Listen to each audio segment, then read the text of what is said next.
Donc là, on part sur la base d'investisseurs évolutifs pour Bitcoin. Donc là, bon, le code ne change pas. Donc, ce qui a changé, c'est l'environnement réglementaire, notamment avec les ETF. On ira voir aussi les futurs après. Et la composition du marché. Et on va regarder donc les shrimp, crabes, donc ceux qui ont des petites entités, donc en dessous de l'IBTC tout de même. Donc on a un changement radical dans les modèles de comportement au cours des dernières années. Et ça, c'est intéressant. Ça, c'est intéressant pour les investisseurs que nous sommes. Donc au cours des courses de taureau, donc comprendre bull run, mais la traduction est tout à fait littérale dans ce cas-là. On pouvait identifier donc les périodes d'accumulation significatives de ces cohortes synonymes de phase euphorique. Donc en gros, ce qu'il nous dit, c'est que les petites entités, les shrimps, les crabes, le retail, accumulaient dans les phases euphoriques. Donc en fait, ils faisaient ce qu'il ne fallait pas faire. Ils achetaient les bougies vertes. Et cependant, sur ce cycle, il semble que ce modèle aurait été brisé avec les petites entités s'engageant dans une accumulation plus intense lors des corrections et des retraits et passe à la distribution autour de l'ATH. Donc ce qui suggère qu'en fait, on a une base d'investisseurs plus sophistiqués et éduqués, même parmi ceux généralement considérés comme des investisseurs de détail, le retail. Donc ça, c'est une donnée super importante, on est d'accord. Notamment, donc ça c'est sur les cycles de 2014 et 2017. Donc en fait, les gens, ils accumulaient au plus haut. Et ce qu'on a remarqué sur le dernier cycle, en fait, bon là, il n'y a pas les données, c'est de l'accumulation en 2018, on n'a pas où ça a été accumulé pour 2020-2021, mais ce qu'ils se sont rendus compte, en fait, c'est que sur Bitcoin, au final, le retail a quand même accumulé pas mal. Et notamment, regardez la grosse accumulation en bear market et près du bottom. Donc là, on avait FTX, mais dans tous les cas, on a remarqué qu'il y a... ça, c'est des données on-chain, donc en fait, difficilement contestables, qui a l'accumulation qui est faite durant le bear market et la distribution qui est faite au market top, donc quand on arrive sur des ATH, avec les ventes. Et là, pour le coup, on parle bien d'investisseurs retail. Donc là, on vient encore confirmer le fait que plus on est tôt dans la crypto, mieux c'est, parce que là, concrètement, ça veut dire que les gens sont plus formés.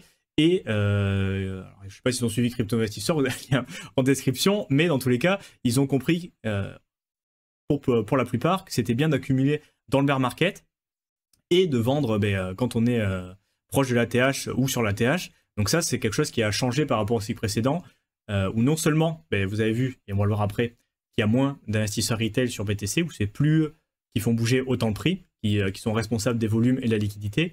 Et en plus, ceux qui sont là, ils ont des comportements plus sophistiqués, plus éduqués, dans tous les cas dans les crypto-monnaies, où ils sont capables d'être là sur le bear market et vendre durant le bull run, et plus arriver comme une fleur sur les bougies vertes et se choper le top en gros et servir d'exit liquidity aux whales. Donc ça, c'est deux facteurs un peu à prendre en compte. Et aussi, si on fait un petit parallèle, je suis en train d'y penser maintenant, en fait, s'ils sont rentrés en bear market, ils ne rentreront pas en bull run. Si la plupart du retail sur Bitcoin, attention, est rentré en bear market, c'est autant d'argent frais, comme on l'a vu en haut, qui ne rentrera pas en bull run parce qu'ils sont formés, ils sont rentrés en bear market, ils ont déjà leur position et justement, ils attendent l'argent frais et les nouveaux ATH pour sortir. Donc ça, c'est à prendre en compte et ça nous montre aussi un proxy pour montrer que les gens, au final, on n'est plus hyper early non plus en crypto. Ils commencent à comprendre un peu les cycles, donc ils vont un peu front tout ça. Donc voilà, une donnée, je pense, qui vous intéressera d'avoir en compte. Donc ensuite, on a le downside contrôlé, donc c'est-à-dire la volatilité à la baisse qui a été contrôlée. Donc l'un des nombreux avantages des données on-chain, et on peut voir le comportement pour une période de stress. Et ça, on l'avait vu au final qu'il y avait moins de volatilité et que la plupart des bitcoins, du supply, au final, on n'était pas trop descendu des 100K, alors qu'on aurait pu taper une correction au final de 15, 20, 25% et venir retaper les 75K. Et vu la conformation du marché qui a changé, c'est pas arrivé. C'est pas arrivé. Donc, il y a eu des pertes qui ont été réalisées. Alors, ça me coûte. En dehors de cela, l'ampleur des pertes est restée relativement faible, ce qui représente une base d'investisseurs plus patiente, résilience et insensible au prix. Donc là, encore une fois, signe d'éducation. On est d'accord qu'il y a moins de volatilité et que les gens, quand ça dump, ils disent bon, ok, c'est cool, je vais pouvoir en réaccumuler, ou dans tous les cas, ok, c'est temporaire, ça va remonter plus tard. Donc, on a, voilà, encore une fois, on s'écarte, d'où le titre de la vidéo, des structures de cycle précédents où voilà, il y a eu des périodes de capitulation locale. Alors là, on les a sur les altcoins, mais plus sur BTC, dans tous les cas. Donc là, en 2015-2018, on a eu ça. En 2019-2022, ça a été très volatile. Et ensuite, on a eu le fameux virus sell-off en mars 2020 et la grande migration des mineurs. Donc là, c'était quand la Chine, il me semble, avait interdit le minage. Donc il y avait pas mal de mineurs qui s'étaient branchés pour aller trouver des terres d'accueil meilleures. Et dans tous les cas, ce qui se passe, c'est sur ce cycle-là, on a eu une magnitude des pertes qui a été quand même assez faible. Donc en fait, les gens, ils n'ont pas vendu. Sur Bitcoin, on est sur des strong hands, des gens qui vont tenir leur back, qui vont tenir leur position et qui s'en foutent un peu des news négatives, qui sont capables de voir leur bag perdre certains pourcentages sans s'affoler plus que ça. Donc, on est sur quand même, bon, là c'était FTX, mais depuis, il n'y a pas eu de grosses ventes, ce qui s'est reflété en fait dans le prix, hein, et l'action du prix qui a été soutenue. Au final, on a passé les 100K, alors oui, on a corrigé, mais dans l'idée, on n'a pas retapé 75K, ce qui aurait pu être le cas dans des cycles précédents, et ce qui n'aurait pas été, voilà, en termes de correction, quelque chose d'exceptionnel, on est d'accord.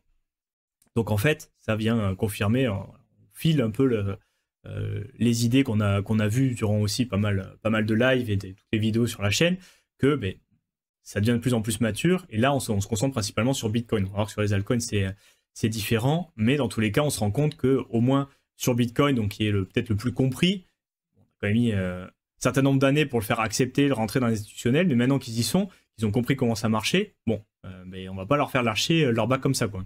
Pour revenir un petit peu sur notre Bitcoin et notre volatilité qui est en pleine mutation, avec, on l'avait vu, des volatilités réalisées à des niveaux historiquement bas pour un marché haussier. Donc en fait, ça a bien pumpé, mais ça n'a pas beaucoup corrigé, ce que ça nous dit. La volatilité sur une fenêtre glissante, donc moving average des 3 mois, est généralement inférieure à 50% de ce cycle, alors qu'elle dépassait régulièrement 80 à 100% lors des 2 premiers passages haussiers.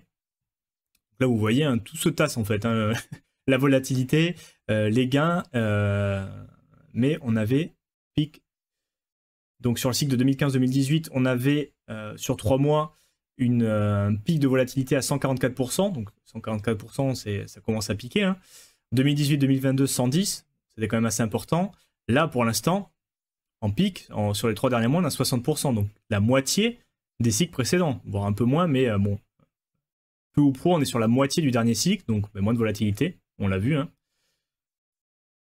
Donc, on a les 2 facteurs, volatilité réduite associée à une base d'investisseurs relativement équilibrée, structure de prix beaucoup plus stable.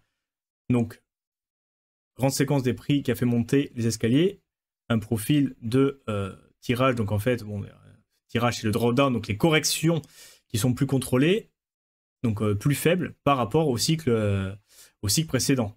On le voit, bon, ça on l'avait déjà vu ce graphique, correction drawdown. Donc c'est pour ça qu'on disait que c'était pas déconnant d'aller revisiter les 75K, parce que en 2012 on a vu une correction de 75%, en 2016 36% et en 2020 de 63%. Donc et là ce cycle-là on était juste à 32%, donc au final on n'a pas eu tant de corrections que ça.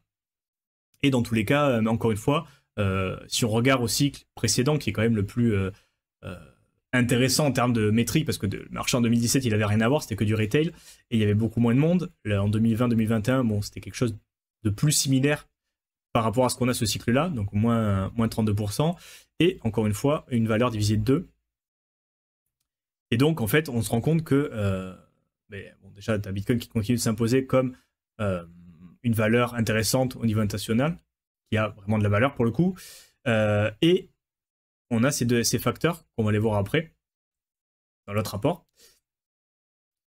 Donc on a une recomposition en fait des investisseurs. On a beaucoup plus de volume qui provient des institutionnels et le retail qui est sur Bitcoin est de plus en plus formé. Donc aussi, voilà, je viens d'y penser juste maintenant, mais s'ils ont compris, et c'est plutôt positif au final, parce que ça veut dire les gens sont de plus en plus formés, et ça marche en fait dans tous les actifs financiers, mais en fait s'ils ont accumulé le retail, hein, durant le bear market, et qui distribuent au plus haut, encore une fois, moi ça me conforte dans mon discours de ne pas être trop gourmand et d'avoir des prix de sortie en dessous du consensus, type 20%, si on dit à Bitcoin à 150K, taper en dessous de 20%, parce que s'ils ont compris qu'il fallait accumuler au plus bas, vendre quand ça commence à s'affoler, quand on va s'approcher du pic, à mon avis, ils ont certains indicateurs qu'on présente, et les gens, le retail en général, a changé de comportement, a compris comment fonctionnent les cycles. Donc s'ils ont compris l'entrée, ils ont compris la sortie aussi. Donc vous attendez pas à avoir forcément des gens qui vont accumuler avec de la liquidité fraîche qui va rentrer de la part du retail. Et ne parlons pas des institutionnels qui sont aussi rentrés dans la partie, qui ont compris comment ça marchait aussi. Donc en fait, là, on ne joue plus avec des débutants qui ont FOMO le top comme sur les cycles précédents. Donc à tenir en compte pour votre stratégie de sortie et quand on nous annoncera des bitcoins à 250 ou 300K, quand ça reprendra un petit peu le marché haussier.